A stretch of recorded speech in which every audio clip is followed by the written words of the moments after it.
there needs to be the ability to say that people are saying certain things, like giving people the opportunity to respond, allowing them to change their mind. All of that's like important and good. But just thinking about how necessary it is for us to be able to do our jobs and to look and see, oh wow, this person is saying some pretty wild stuff. Like that's in public interest. They're going to be a candidate. Blah blah blah.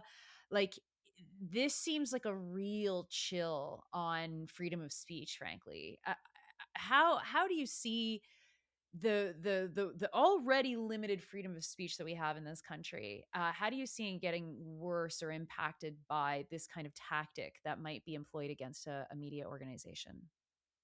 Well, actually, maybe just take a step back and sort of touch on something you said there. I mean, I think the other issue here is, if you are an Albertan who is from a racialized community or some kind of marginalized community, and you read this candidate's statements or similar kind of statements from another candidate, let's say, um, I think you would be very concerned to know that someone like that is in a position where they have the power to pass or repeal laws that could quite literally have a life or death impact on your life, on your family's life, on your children's lives, if they're in charge of the education system, for example.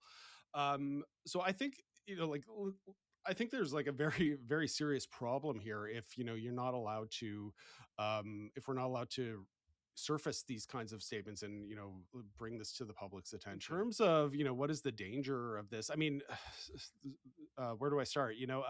News organizations nowadays are facing all kinds of financial pressures. I mean, we're seeing layoffs across the board. The whole, business model for journalism in Canada has basically collapsed.